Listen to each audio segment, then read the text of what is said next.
Asterisk, it was a bright Saturday afternoon in an upscale shopping district where luxury cars were as common as coffee cups. Shiny storefronts lined the streets and well-dressed patrons strolled by in designer clothes. The sun glinted off a bright red. Ferrari parked outside a trendy cafe, drawing admiring glances from passers-by. The car gleamed as if it had just rolled off the showroom floor, a clear status symbol, owned by someone who wanted the world to know their worth. Asterisk, a teenage boy, maybe 16 or 17, stood nearby. He wore worn-out sneakers, jeans slightly frayed at the edges, and a simple gray hoodie with a few grease stains on the sleeves. His hair was tousled in a way that suggested function over fashion, and his hands, though clean, bore signs of someone used to working with tools. No one gave him much attention, except the woman whose Ferrari he'd casually leaned toward to peek under the slightly ajar hood. Asterisk, her voice pierced the air like a siren. "Get away from my car," she shouted, striding toward him in high heels that clicked furiously on the pavement. She was in her mid-40s, dressed in expensive sunglasses, gold jewelry that sparkled in the sunlight, and a designer handbag slung over one shoulder. Her voice carried the tone of someone who was used to being obeyed and rarely challenged. Asterisk, the boy straightened up quickly, holding his hands up in a non-threatening gesture. "Sorry, ma'am," he said calmly. "I just noticed your engine cover isn't closed all the way. Thought I'd take a quick look to make sure." "Asterisk, don't talk to me," she snapped. "You think you can touch a car like this? Do you even know what it's worth?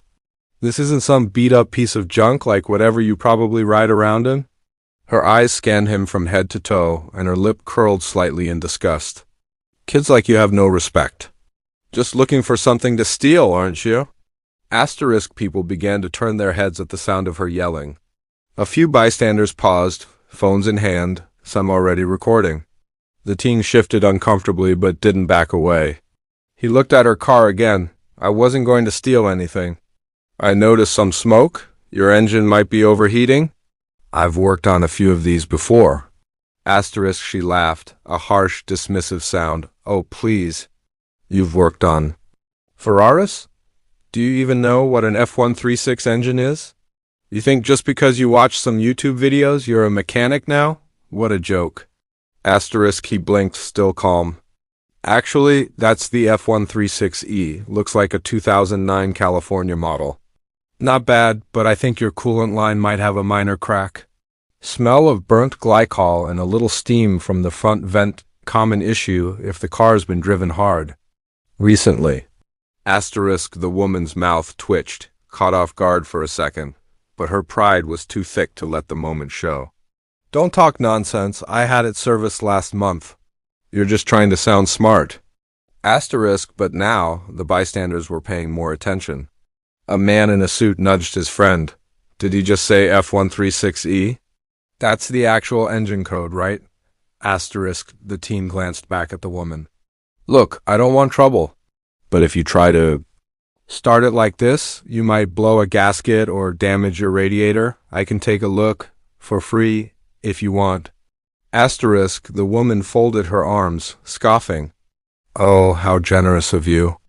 A street kid offering to fix my six-figure car." She glanced around, aware now that people were watching. "This is why I don't come to this part of town anymore. Always some punk trying to act smart." Asterisk, her words were sharp, but the Ferrari suddenly coughed and sputtered. A faint trail of steam hissed from under the hood. She froze. The sound didn't lie. Something was wrong. Asterisk, she stepped forward, fumbling in her handbag for the key fob. "That can't be. But even as she unlocked the car and popped the hood with practiced ease, the smell of heated fluid wafted up. Her expression faltered. She was not a car expert, but she knew enough to understand that steam from under the hood was not a good sign. Asterisk, the teen stepped forward again, hands still raised to show he meant no harm. "Just let me check it. 1 minute. If I'm wrong, I'll walk away and never touch another car again." Asterisk, she hesitated, the heat of embarrassment now matching the heat of her engine. She didn't say yes, but she didn't stop him either. He took that as permission. Asterisk in moments he had propped the hood open, carefully examining the components. His hands moved quickly but with precision, like someone who had done this 100 times before. "Yep," he said. "Coolant lines cracked. Probably hairline. It won't leak until the system pressurizes, and then it sprays right onto the intake, creating that steam. Give it 10 minutes and you'd be stalled in the middle of traffic." Asterisk someone in the small crowd murmured, "Damn, he really knows his stuff." Asterisk the teen pulled a small multi-tool from his back pocket and did a quick patch. Nothing permanent, but enough to prevent further damage until it could be properly repaired. "You'll want to get this checked out ASAP," he told her. "This'll hold for now, but don't push it. Drive gently, keep an eye on the temperature gauge." Asterisk the woman stood there, unsure what to say. Her face had gone pale, then red, then back to pale again. It was clear she hadn't expected this outcome. The boy she'd accused of theft and insulted as a nobody had just prevented her prized possession from suffering serious damage. Asterisk a young woman in the crowd finally spoke up. "Lady, maybe you should thank him." Asterisk. The words hung in the air. For a moment, the Ferrari owner looked like she might snap back. But something stopped her. Maybe it was the fact that she realized how badly she had misjudged him. Maybe it was the eyes of a dozen strangers now judging her. Or maybe, just maybe, it was the sound of her own voice echoing back in her head, filled with arrogance. Asterisk she mumbled something. It wasn't exactly an apology, but it wasn't more shouting either. The teen just nodded, closed the hood, and started walking away. Asterisk what she hadn't known. What no one had known at first glance was that this boy wasn't just a kid off the street. His father owned a local auto garage, and he had been working on engines since he could hold a wrench. He had studied high-end sports car manuals in his spare time for fun. While other kids played video games, he watched teardown videos of Ferrari V8 South and memorized their inner workings. He wasn't trying to steal. He wasn't trying to show off. He just saw something wrong and had the knowledge to help. Asterisk, but because he didn't look the part, no branded clothes, no polished shoes, no rich background, the woman had assumed. The worst. Asterisk, it was a classic case of judging a book by its cover. Or, more accurately, judging a skilled young man by his hoodie and shoes. She saw a threat. But what stood before her was a talent, one that even mechanics twice his age might have respected. Asterisk, the crowd dispersed slowly. The boy disappeared into the street, not needing thanks or praise. He'd done what he came to do, not for her, but because that's just who he was. The woman stayed near her car a little longer, keys in hand, unsure if the engine cooling down matched the shame burning inside her. Asterisk, and while most would forget the event by sunset, a few witnesses would walk away remembering an important lesson, one taught not by loud words or wealth, but by calm confidence and unexpected brilliance. Asterisk. Asterisk, the street had returned to its usual rhythm. People sipped lattes on sidewalk patios, delivery vans hummed past, and music drifted faintly from the open doors of nearby boutiques. But for a moment, that rhythm had been interrupted. A woman's voice, sharp and commanding, had drawn attention like a sudden gust of wind. She stood next to her red Ferrari, arms crossed, sunglasses pushed high on her nose, her tone laced with disdain. Across from her, a teen in a gray hoodie tried to explain himself, but few had heard his words.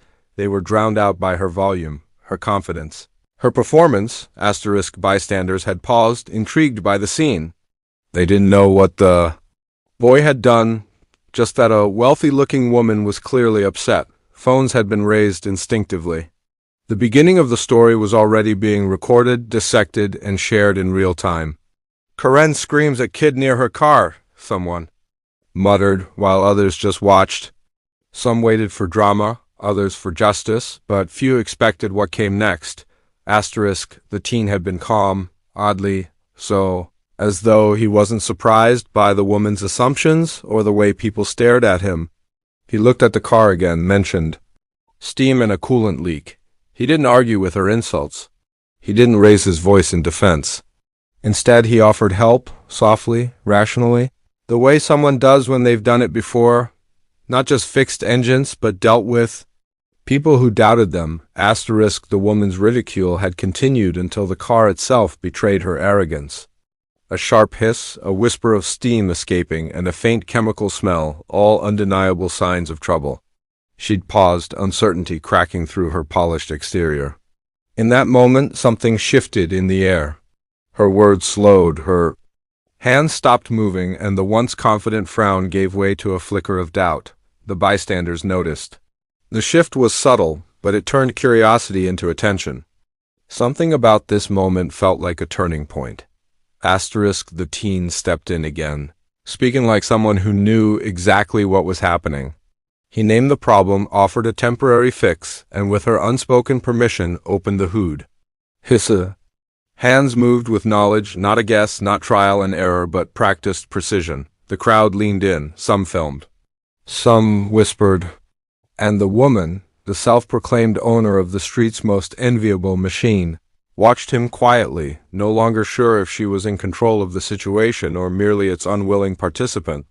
Asterisk. When he patched the coolant line and explained what she needed to do next, his voice remained even. No sarcasm, no retaliation. He didn't call her names, he didn't gloat. He simply did what she said he never could. He solved the problem that she refused to admit existed. Asterisk, her silence afterward was louder than her shouting. For a woman who had filled the air with judgment minutes earlier, her restraint now was noticeable. Her expression flickered between confusion, frustration, and something closer to embarrassment. She didn't offer thanks, not at first. Maybe pride got in the way. Maybe years of being treated as someone untouchable had left her ill-equipped to apologize. But she didn't shout again, and she didn't tell him to leave.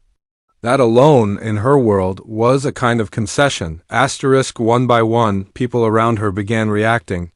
A middle-aged man in a sport coat clapped quietly, shaking his head with an impressed grin. A woman holding a small dog said aloud, "Well, someone should hire him." Two college students leaned on a bicycle rack, chuckling at the irony.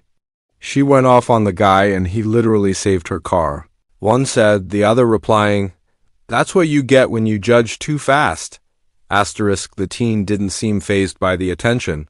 He wiped his hands on a cloth from his back pocket, nodded once at the woman, and turned to leave. But a voice stopped him, not hers, someone in the crowd. "Hey man, you got a shop or something?" "I've got a Mustang that's been giving me trouble." Asterisk, the boy turned and smiled modestly. "My dad owns a place in the next block. I help out after school. We work on just about everything." Asterisk, another man stepped forward. "You serious? You knew the coolant line issue just like that?" The teen shrugged. "I've worked on a few of these. Ferraris are picky, but the basics don't change." Another bystander asked for his name. A woman asked if he had a business card. Asterisk, suddenly, the boy who had been dismissed, insulted, and accused just minutes earlier was surrounded by admiration. The same crowd that might have walked away with a story of petty vandalism now had something better, a story of poetic irony, of reversal, of someone judged unfairly who turned the moment around not with anger or revenge, but with quiet skill, asterisk even. The woman's face softened just a bit. She watched this unfold, unsure what to say or how to reclaim control. She wasn't used to being the one who was wrong, especially not publicly. Her expression moved through stages, defiance, denial, reflection. Maybe she was remembering her words. Maybe she was imagining how it had looked to others. Maybe, just maybe, she was questioning herself. Asterisk, another onlooker, older and clearly amused, muttered something that carried further than he intended.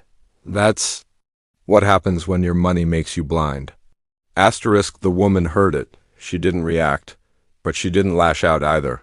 She stood quietly, holding her car keys, as the boy walked away down the sidewalk, a few new potential clients trailing after him with interest. Asterisk, she eventually got into her car and started the engine, cautiously.